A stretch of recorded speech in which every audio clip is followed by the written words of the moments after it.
All right, Boston Bruins. Let's fly through this. I just tried to film this, and I was already over 30 minutes, and that's not okay. Nobody's watching a 45-minute video on me just rambling about Bruins players. Let's dive into this quickly. Dan Heinen. These are just lines I got off Cap Friendly. These aren't like what you normally see, and these lines are changed and jumbled. Right, so don't take these too personally or whatever. Especially with Montgomery, he's done a great job changing up lines this year. I think the coaching of the Boston Bruins this year has been fantastic, and I don't say that lightly. I don't say that about a lot of coaches, but I think Jim Montgomery he's been great this year with what he's done, at least during the game management. Starting lines, line changes, matchups, pairings, combinations, shakeups, system displays. I think he's been great. So big shout out to Jim Montgomery. We didn't really see that last year with him. Of course, they didn't really need him to do that last year, but this year he's needed to, and he has, and it's been effective. He's done a good job with that. All right, Dan Heinen, Zacha, Pastrnak. That's what Cap Friendly has on the first line. Dan Heinen, underrated forward on the Boston Bruins this year. He's been one of the better forwards consistently through his 24 games. He only has 11 points, which doesn't indicate how effective he's been, especially offensively and defensively. He's been pretty solid. You kind of wish the point production would be there a little more with him to reflect his great play, but nonetheless, he's doing things away from the puck that are fantastic. Zacha got off to a pretty good start, has played pretty much the whole season on the line with David Pastrnak, who is one of the highest point producers in the NHL, literally at godly levels. Zacha, 29 games played, he has 21 points, 8 of those are assists. You'll want more production from Zacha. Now, Zacha is a good two-way center. He plays defense, but you also want the offensive production from him. And it was kind of there to start the season, and he's really cooled off since, especially the last few games. Very questionable. Whenever he touches the puck, it leads to a turnover. He's been a turnover machine lately. I don't know. The last few games with Zacha, he's looked like the player he was in New Jersey before coming to Boston in exchange for Eric Haula. I got questions. I don't know. I don't really know what to expect with him. You should see him score at least close to a point per game with a guy like Pastrnak on your line, and spending a good part of the season with Marchand on your line as well, who's also around a point per game. The defense is fine. From a centerman, he's providing, I'd say, above average defense for a centerman. He's not elite, but he's definitely above average. I'd say between elite and between average, right in that middle, 75 percentile. That's where I put him. Pastrnak, elite. Last year I had concerns about his defensive game. This year he's stepped up in a big way. He's playing a 200-foot game. He's playing defense. Is it elite defense? No. Has he ever played elite defense? No. But he's played defense in the past, and he's showing that he can play defense again this year. Got my Pastrnak jersey on. I had questions about him under Jim Montgomery if he was ever going to be held accountable defensively, and it's been impressive. Not just his defensive play, but he's also looks incredible offensively, and he's doing it without the players he had last year. You have an elite passer like David Krejci, or you have a guy on the bumper and the power play like Bergeron who can tap it in. Those helped Pasternak's point totals last year. He doesn't necessarily have that this year, right? It's impressive. So much respect to Pasta. Marchand, hot and cold. It's been a roller coaster ride for him so far. 32 games, 13 goals, 15 assists, 28 points. Again, elite defensively, one of the best skaters in the league with the puck. It's really tough to get him off the puck. Same with Charlie Coyle. Some of the best edge work in the entire NHL is from these two players. And both these players are among the strongest in the league on that puck. Really difficult to knock them off if you're able to. Marchand, again, cold, hot. It was like a period where he scored 5 goals in a row for the Bruins over the course of like 2 or 3 games. He's the captain now. When the Bruins start losing, Marchand tends to get frustrated, which tends to lead to not savory things, right? He tends to cross the line a little bit, and we started to see that a bit last night against the Minnesota Wild in their second loss and fourth loss in a row, the second loss to the Wild.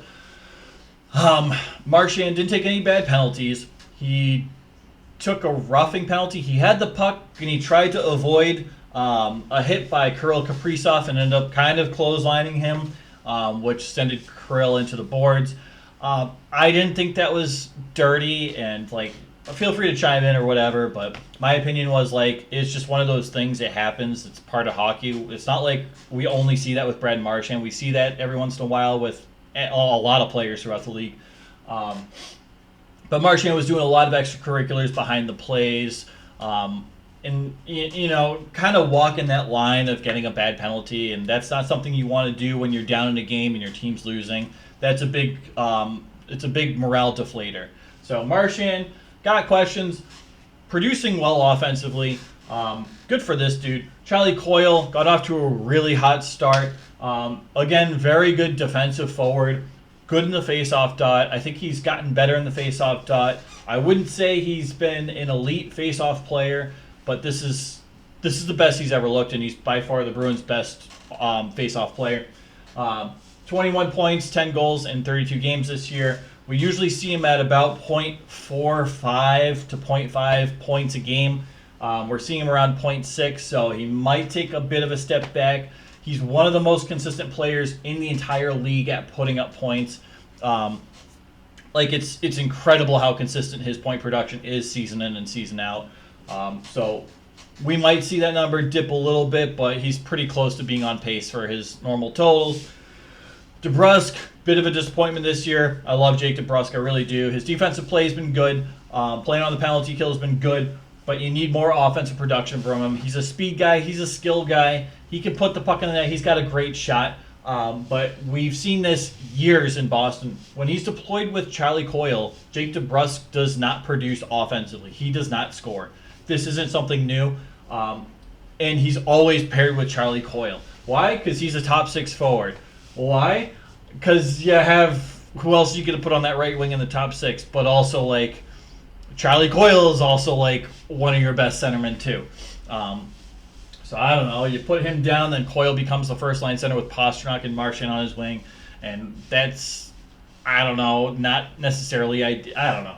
I'm not getting into whole line theory right now, but DeBrusk, you need a little more offensive production. James Van Riemsdyk, 31 games, 6 goals, 15 assists, 21 points, scoring well above his anticipated rate. Got off to a really hot start, scored 6 goals in the first few games, and hasn't scored since, but been productive, been efficient, and has had very good positioning. Kind of a nuisance to play against for the other team. Gets into those gritty areas and really generates plays by doing that. So JVR, it's been a seamless transition here in Boston. Morgan Geekie, one of those players that gets really hot and really cold. Right now he's in a hot streak. He looked fantastic last night. But he does this. This isn't new. Morgan Geekie will go 10 to 30 games where you won't even notice him. He might have a breakaway because he's got that speed and get like a nice assist or something on a 2-on-1. But, that's not a common occurrence. And then after his dry spell, he'll be one of the best players on the ice for 2 to 6 or 7 games, and then he falls back and is quiet again. He's in that hot streak right now. He looked incredible last night. He was probably the best forward on the ice for the Bruins last night. We'll see if that lasts. But the production has been, I guess, better than I expected from Geekie this year. 26 games, 5 goals, 7 assists, 12 points. Not too bad. Trent Frederick, production I don't think is quite there for where it was last year, but I think he's elevated his game against this year. I think he's been one of the better and more consistent forwards on this Boston Bruins team. 32 games, 7 goals, 7 assists, 14 points. I think Frederick has grown so much into his role. He can play more of a power forward. He can show off his skill a little bit. He's a very good passer, which I didn't know he had that in his game. He's got pretty good vision. Frederick I've been impressed with. Your fourth line, kind of an issue. It's a grinding defensive line. They're not going to go out. They're not going to score offense. That's what Don Sweeney likes. This is a forward group that's built for when you get in the playoffs, you're only rolling 3 lines. Very old school. Nowadays, it's not really it's not encouraged to do that. right? You want to be able to roll 4 lines with the best of them, and most teams can. Because that keeps your players fresh and energized, and they're coming out into the ice. They're not tired. They're full of energy, and that's when they produce at a higher rate. Lauko, -5, 23 games, only the 3 assists on the year. Again, hasn't been bad. He had a game where he looked fantastic, but the offensive production is not there. Beecher, -6. Of all the forwards on the team, he has the worst plus-minus at -6. 31 games, 4 goals, 2 assists for 6 points. Kind of a Tomas Nosek replacement, a defensive centerman to play on that 4th line. He's been fine for that purpose. He's still young. I think he still has room to grow in his defensive game. But in terms of the offensive production, this is about it. This is about what we expected. This is it, which is fine for a 4th liner, but it's not an elite 4th liner or even like an upper. I'd say it's average to below average in terms of your 4th line center is John Beecher. Oscar Steen, guy flies up and down the ice, big energy guy, 1 goal in 19 games so far. I don't know how the offensive production isn't there with Steen, but it just never is. But he's I love Oscar Steen. You need more from your 4th line. You're not getting enough. I don't know. When these players came into the league, we had concerns about Lauko and his offensive upside. Had concerns about John Beecher and his offensive upside. And Steen, I don't know. I don't even remember. It was a while ago. But there hasn't been a whole lot of offensive upside there. Patrick Brown, 9 games played, 1 assist. Lucic, probably not going to play again for the rest of the year. 4 games played, 2 assists. I liked him on that 4th line, and he adds a physical factor that this team kind of needs, right? Lauko and Trent Frederick can't be your only 2 guys that are, like, physical and can drop the gloves. And you got Marchand, but Marchand's, he's one of the smallest players in the league at, was he 5'9" or something? That's not one of those guys. He's a leader. He's one of your point producers. He's the captain. It's not one of those guys you should be expecting to drop the gloves. Really ever.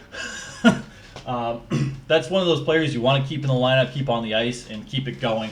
So Lucic, nice physical factor in there, but they're very much lacking that now, and there are a lot of games where they'll be physically dominated throughout the game, and it'll affect them throughout certain periods of certain games.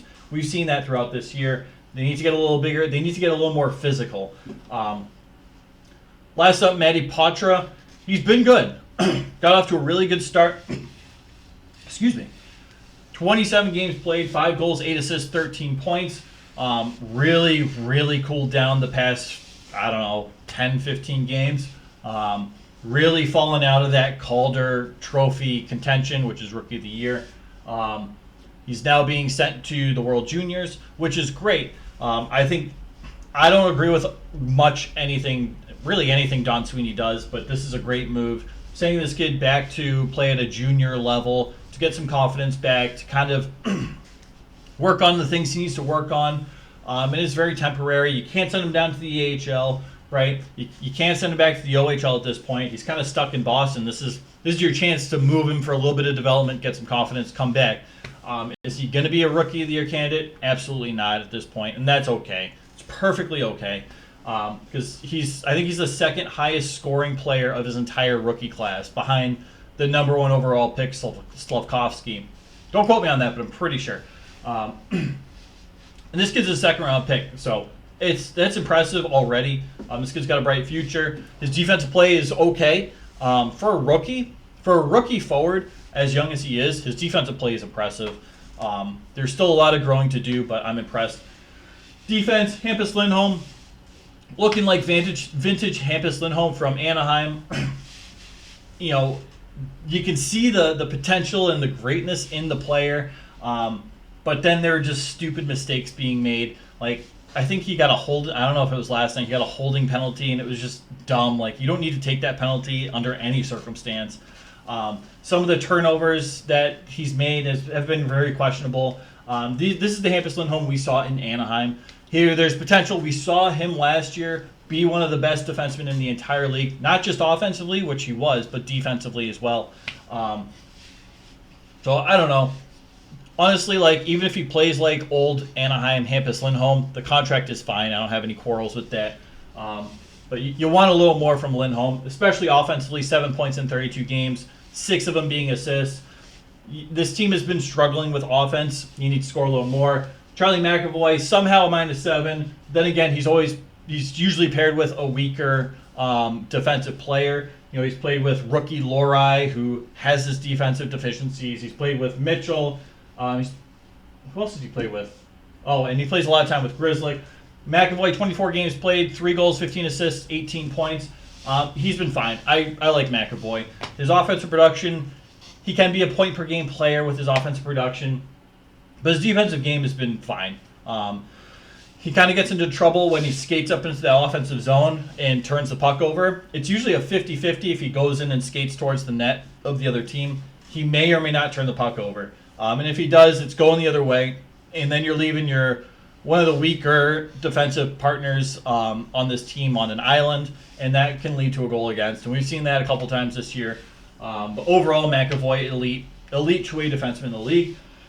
Next up, Lohrei, I have to admit I was wrong. He came in, I was looking at his stats and his production, and I was like, this kid might not be ready or a good fit.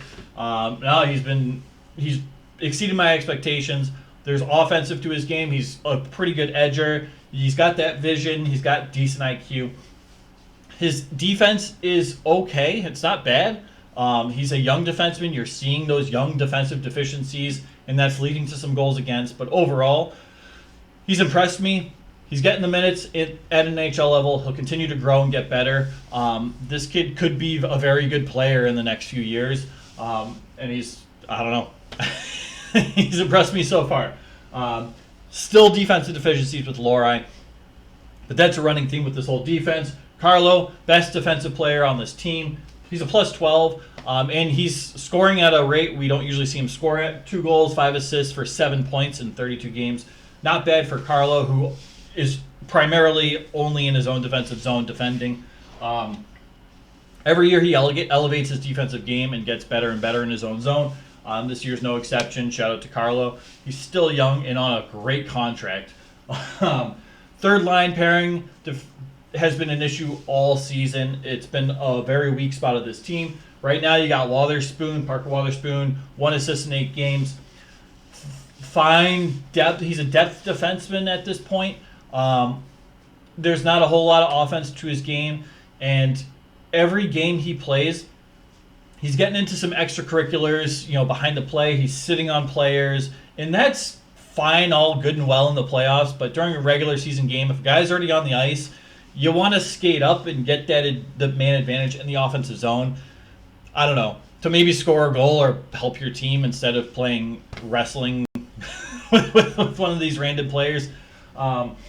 I don't know. He gets a little aggressive in scrums. Like, he just needs to kind of keep his emotions in check a little more.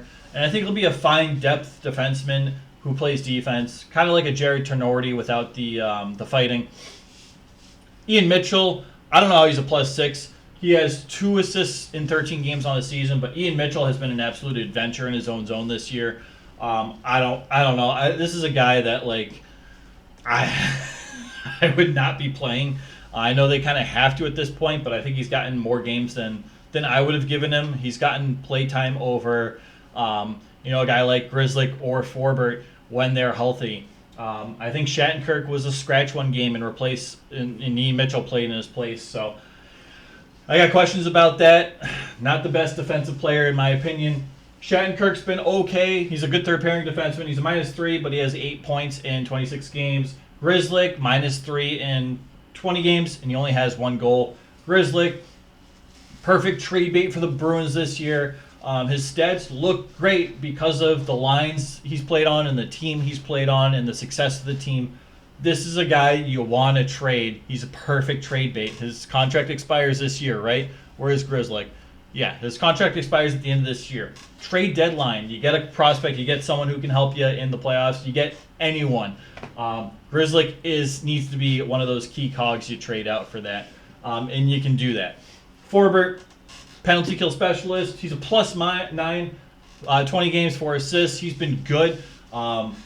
He hasn't been the defense or the penalty kill specialist we've seen in previous years. Not to say he's been bad, but we've seen better from him. He's still fantastic.